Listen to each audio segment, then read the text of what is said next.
Bonjour à tous, j'espère que vous allez bien, c'est Faustin pour UGK Trading, je suis super content de vous retrouver aujourd'hui car je reprends un petit peu les formats de l'époque, à l'époque où on était moins de 1000 sur la chaîne YouTube UGK Trading.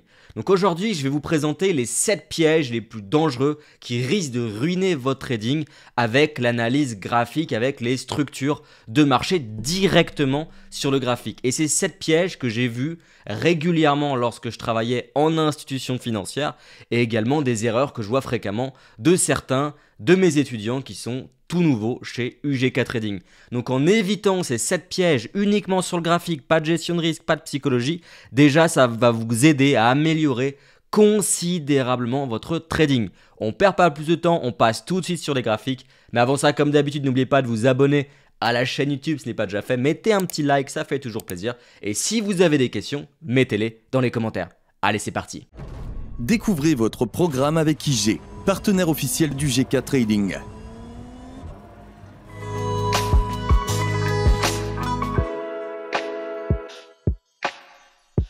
Alors avant de commencer, je tiens à préciser que j'utilise aujourd'hui la plateforme du courtier IG. Vous avez tous les liens dans la description si vous voulez tester, y compris un compte de démonstration 100% gratuit. Alors le premier piège, c'est les breakouts contre tendance. Un breakout, c'est très simple, c'est quand on va casser un niveau de prix. Un support, une résistance, une zone de polarité. On va casser le haut d'un range, le bas d'un range, un canal de tendance, peu importe, une structure en quelque sorte qu'on va retrouver directement sur le graphique. Alors pour l'exemple, ici je suis sur l'SP500, un CFD, et donc l'idée c'est de tracer une zone de prix. Alors je vais tracer une zone de polarité. Pour rappel, une zone de polarité c'est simple, c'est une zone qui est à la fois support et résistance. Résistance qui devient support ou l'inverse, c'est une zone de prix tout simplement. Alors ici, j'ai trouvé une zone assez facilement parce qu'on est sur un graphique en 3 heures. Chaque bougie représente 3 heures de temps, donc c'est relativement propre. On n'est pas sur un graphique en 1 minute ou 2 minutes. Alors ici, pour que vous puissiez bien comprendre de quelle zone on parle et comment je l'ai trouvé, en fait, on va matérialiser ici un moment où le prix bloque. Vous voyez là, le prix il grimpe et ensuite il bloque, il bloque, il bloque. Donc il bloque une fois, 2 fois, presque 3 fois en fait, plus ou moins ici. Et ensuite, je vais dupliquer ce cercle, on va revenir ici et on voit là qu'on est tout simplement en train de retravailler cette zone non plus sous forme de résistance, mais sous forme de support. Encore une fois, ça prouve que l'analyse graphique fonctionne très bien, encore une fois, surtout sur des unités de temps importantes. Et c'est là où on va retrouver le piège d'un breakout, ça veut dire qu'à ce moment-là, on a en fait une zone qui est très propre, donc je peux la déplacer cette zone. Donc elle est déjà figée, elle ne sort pas de nulle part après coup lors de ma démonstration. Et ici donc, je vais matérialiser un cercle pour le breakout, donc la cassure tout simplement d'une zone. C'est ça un breakout, on casse un niveau et ça pousse le prix vers le bas ou vers le haut. En tout cas, c'est théoriquement comme ça que ça fonctionne. Donc ici, on a le breakout, donc je vais mettre ici en rouge. Donc beaucoup de personnes sont tentées de vendre le marché avec des stratégies assez basiques, de se dire voilà, on a un niveau de prix qui est cassé, on attend une bougie de A à Z, c'est-à-dire une bougie complète, pas simplement une mèche. En l'occurrence, vous voyez, on a des bougies complètes, plusieurs bougies complètes en dessous de ce niveau. Donc il y a beaucoup de traders particuliers qui vont se faire avoir avec ce piège, qui vont chercher à shorter le marché, donc à profiter de la baisse. Et en réalité, il y a une réintégration de cette zone et le prix part plutôt à la hausse. Donc travailler des breakouts lorsque le marché il est baissier, pourquoi pas, ça peut donner des stratégies relativement intéressantes avec une bonne gestion du risque, mais travailler des breakouts baissiers, donc des breaks contre tendance alors qu'on le voit visuellement, c'est très haussier. Et le SP500, mettez-vous sur des unités de temps plus importantes, je peux le faire d'ailleurs très rapidement, on voit que c'est extrêmement haussier. Donc c'est pas forcément intéressant de jouer des cassures baissières et c'est un gros piège et on veut aller dans tous les sens quand on est débutant en trading, il faut avoir un cadre. Mais là je pourrais encore aller plus loin pour vous montrer qu'il y a quand même beaucoup de pièges avec justement les breakouts. Donc l'idée serait pourquoi pas de tracer une ligne de tendance. Alors je vais tracer une ligne de tendance qui est plutôt pas mal comme ça. Donc on voit, on réagit une fois, 2 fois. Je vais zoomer un petit peu pour que ce soit plus clair. Donc là, cette ligne de tendance haussière, elle est validée, ce qui montre qu'on est vraiment plutôt haussier que baissier. Je vais changer la couleur, remettre en bleu, pour que vous puissiez bien comprendre qu'ici, je parle de zone et non pas de breakout. Donc là, vous voyez, on a vraiment une ligne de tendance avec 1 point, 2 points, 3 points. Donc c'est extrêmement intéressant. Et de nouveau, on a un break, non pas cette fois-ci d'une ligne classique que je vais travailler de manière horizontale, mais là, ici, vraiment, je parle d'un canal haussier, d'une ligne de tendance plutôt. Et pareil, on a une bougie qui passe de A à Z en dessous de cette ligne. Et donc effectivement, le prix part à la baisse, donc il y a potentiellement quelques points à prendre. Pour moi, c'est un piège, parce qu'encore une fois, on est contre la tendance de fond, et on va réintégrer à la fois cette zone, plus ici cette ligne de tendance, et c'est là que potentiellement, ça peut donner justement des très bons trades, les réintégrations. Donc ça, c'est un piège qu'il faut vraiment éviter. Ne travaillez jamais les breakouts, que ce soit sur des ranges, des biseaux, des lignes de tendance, des zones de polarité, contre tendance, toujours dans la tendance. Et vous allez voir que ça fonctionne relativement bien.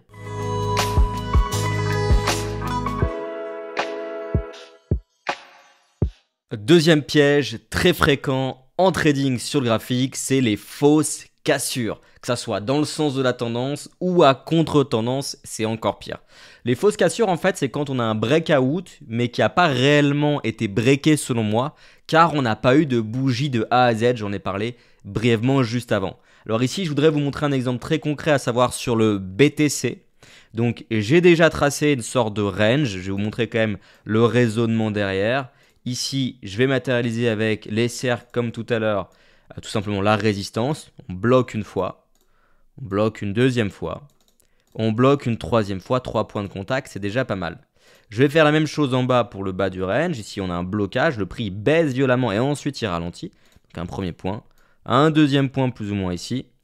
Et à ce niveau-là, on revient effectivement travailler. Celui-ci, je vais le mettre en suspens, vous allez comprendre pourquoi. Donc une fausse cassure, donc là imaginons qu'on veut travailler à la baisse le BTC si on suppose qu'on a une tendance baissière, ce n'est pas réellement le cas. Mais là pour l'exemple ça va être assez intéressant de vous présenter le concept de fausse cassure. C'est qu'ici on va en fait chercher avec une mèche, donc je vais la matérialiser ici, la mèche elle va jusqu'ici. Et en réalité on remarque qu'on n'a pas eu de bougie de A à Z réellement en dessous de cette zone. On a eu une bougie qui est vraiment descendu en bas. On a eu la mèche, donc le prix il est arrivé jusqu'à ce niveau-là, donc c'est quand même vraiment baissier à ce niveau-là, d'ailleurs avec une vraie bougie de contrôle baissière. Et beaucoup de personnes se sont mis une nouvelle fois à shorter le marché, à vouloir profiter de la baisse, alors qu'on n'a pas eu un vrai breakout, même si encore une fois la tendance était réellement baissière. C'est pas intéressant, on doit avoir de vraies confirmations avec une bougie de A à Z. Et donc beaucoup se font piéger à shorter, et il aurait fallu avoir une vraie bougie complète. Alors justement, je vous montre un exemple d'une bougie complète, donc je vais dupliquer ici. Cette fois-ci, c'est plutôt dans le sens de la tendance, c'est plus intéressant. On va breaker ce niveau, mais c'est une nouvelle fois pas une bougie complète. La bougie complète, on l'a de A à Z uniquement ici, et c'est cette petite bougie verte. Et donc sur la suivante, on peut envisager d'acheter ou de considérer qu'on passe de nouveau en territoire acheteur relativement haussier. D'ailleurs ensuite on a le pullback, on revient chercher ici sur un meilleur niveau de prix. Ne négligez pas le pullback, je pense que ça peut être intéressant. Mais quoi qu'il en soit, acheter à ce niveau-là, ça peut avoir du sens. Et d'ailleurs le prix par la suite il est parti relativement à la hausse, il permet d'aller récupérer un certain nombre de points. Parce que ici je suis en 15 minutes, je ne suis pas en 1 minute. Et donc c'est relativement intéressant. Mais ne vous faites pas avoir tout simplement par des fausses cassures, par des mèches. Vous devez avoir la bougie complète. Et pour être certain que ce soit clair, je vais vous le mettre ici en vert. Une bougie de A à Z qui est figée et on rentre sur la suivante. Alors oui, dans certains cas, travailler avec des bougies de contrôle qui cassent de manière assez propre comme on l'a ici, ça peut être tentant. Mais l'idée c'est d'éviter l'interprétation et d'avoir des setups figés. En tout cas, c'est comme ça que moi, je travaille les marchés financiers. Donc faites attention aux fausses cassures avec les breakouts.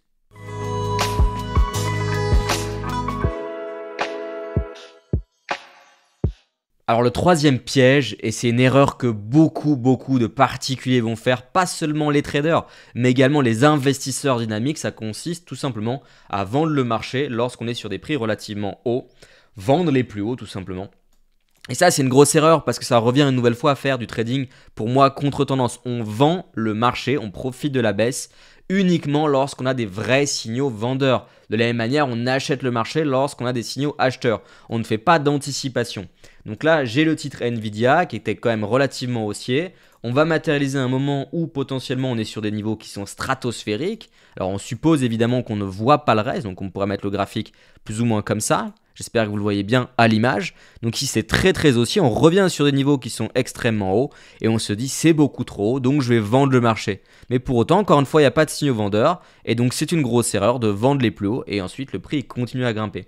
Alors évidemment, je peux dupliquer, on peut revenir ici, on se dit on est sur des plus hauts, et encore une fois on ne voit pas le reste, et on a envie tout simplement de vendre le marché, ça continue plus haut.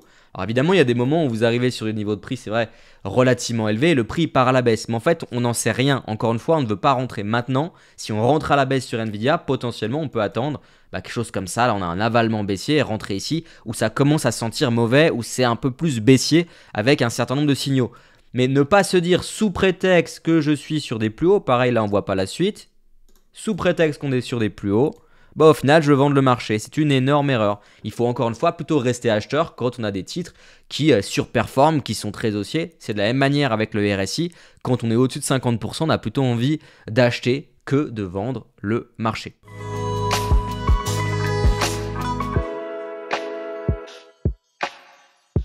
Quatrième piège, et c'est exactement le même que celui juste avant, c'est juste dans le sens inverse, ça veut dire le piège ou l'erreur d'acheter les plus bas. Ce n'est pas parce que le marché est très baissier qu'on va acheter. On ne rattrape pas un couteau qui tombe. Je ne suis pas sûr que ce soit la bonne expression, mais vous comprenez ce que je veux dire. Je vais vous montrer un exemple qui est justement très intéressant sur l'euro-dollar où beaucoup de monde ont perdu de l'argent. Et encore une fois, beaucoup de particuliers. C'est quand l'euro-dollar s'est retrouvé sur la parité. D'ailleurs, on n'y est pas si loin, mais je vais ici vous retracer directement ça avec un niveau de prix. Donc, je mets ici une ligne horizontale. On va aller sur la parité. Donc, 1 euro est égal à 1 dollar. 1 dollar est égal à 1 euro. Je mets du coup le cours à 1. Je vais tout simplement ici remettre une zone de prix pour que ça soit quand même plus visible pour vous. Et donc c'est un exemple qui est vraiment ultra pertinent pour vous expliquer un petit peu ce piège, ou plutôt cette erreur. C'est qu'ici on a l'euro-dollar qui était très baissier. Il est arrivé en fait sur la parité. Donc en l'occurrence, une fois ici, ça a joué un rôle effectivement de support. Les chiffres ronds, ça peut quand même avoir de l'intérêt. Maintenant, encore une fois, acheter alors que c'est très baissier, ça n'a pas beaucoup de sens. On le fait toujours dans la tendance si vous respectez plus ou moins les process UGK Trading. Et là ensuite, on est arrivé tout simplement une nouvelle fois ici sur cette parité. Beaucoup de particuliers se sont mis à acheter le marché alors que c'est extrêmement baissier. Et en fait, on a réussi à continuer à baisser en dessous en fait en l'occurrence des 1. Donc ce n'est pas parce qu'on arrive sur des niveaux qui vous semblent extrêmement bas, extrêmement rares, que forcément on va réagir. Certes, il y a l'élasticité du marché, mais encore une fois, il faut garder en tête les concepts de tendance. Donc là, on a breaké justement ce niveau dans une tendance baissière avec des bougies de A à Z. Je ne sais pas si on le voit, si je zoome un petit peu, revenez au point juste avant. Le prix part bien à la baisse et ensuite on réintègre. On va rebreaker, pourquoi pas une structure, et on redevient potentiellement haussier pour faire des choses de nouveau à l'achat, pourquoi pas sur des niveaux de prix compétitifs.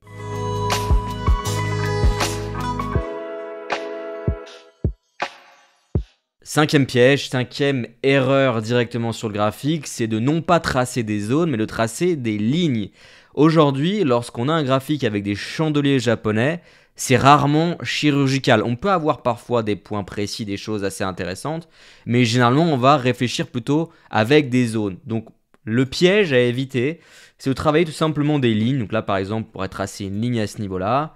Je pourrais tracer également une ligne à ce niveau-là. Par exemple, ici sur ces niveaux, ça peut être intéressant.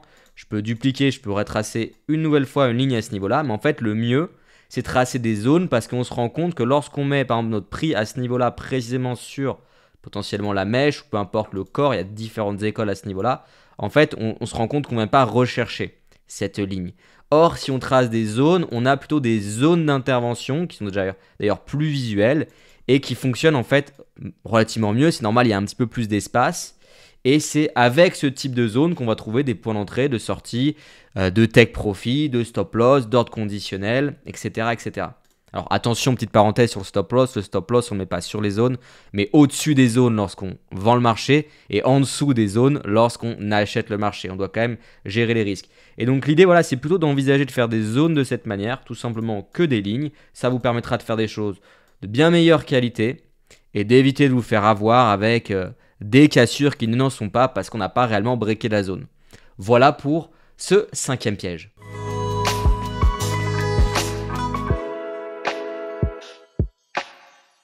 Le sixième et avant-dernier piège, c'est de penser qu'un support, une résistance, une zone de prix, il doit nécessairement avoir 3 points de contact. Pour moi, c'est totalement faux et je pense que d'ailleurs beaucoup ne seront pas d'accord avec moi sur d'autres youtubeurs qui parlent de trading, d'autres traders, d'autres formateurs. Mais c'est pas grave, c'est mon avis. Le problème, c'est que la plupart des particuliers cherchent des setups trop parfaits et c'est là justement que les pièges arrivent. Donc, quand vous travaillez des supports ou des résistances, si vous avez un point de contact mais qui est propre, ça suffit. Un point de contact, ça veut dire que vous avez tout simplement un plus bas qui est matérialisé. Il y a de fortes probabilités que quand on revient sur ce niveau-là, il joue un rôle de support en fait. C'est aussi simple que ça. Donc si vous attendez toujours d'avoir 3 points de contact, souvent le 4e point de contact, c'est là, comme j'ai dit, où il y a le piège. Et au final, il ne va plus jouer son rôle de support si c'était un support. Ça va être breaké, ça va être réintégré, ça va vous envoyer dans tous les sens. Donc le mieux, c'est vraiment de matérialiser des niveaux. Effectivement, on a eu un plus bas, un plus haut, et on matérialise une nouvelle fois. Pas des lignes, vous l'avez compris, mais des zones. Par exemple, ici, on a un plus bas. Je suis ici sur le DAX 40 en 2 heures. On a un plus bas. On voit visuellement qu'on a bloqué. Donc, je peux tracer tout simplement cette zone. Et en fait, on voit qu'on revient la chercher ensuite. Pareil, si je mets juste ici, pour moi, on voit qu'on bloque à ce niveau-là. Donc, ça me permet tout simplement de travailler également une zone. Et donc, je vais tout simplement la tracer de cette manière. Ici, pareil, on arrive sur un certain niveau, un plus haut. Je pourrais, pourquoi pas, envisager de tracer une zone. J'ai pas besoin, si vous voulez, d'avoir forcément 2, 3, 4, 5 points de contact. Alors, c'est vrai que les zones avec 2 points de contact, elles sont pas mal. Mais au-delà de 3, attention, attention, il peut y avoir certains pièges. Faites quand même gaffe à ça. Voilà, c'était le 6e piège. On passe maintenant au dernier piège.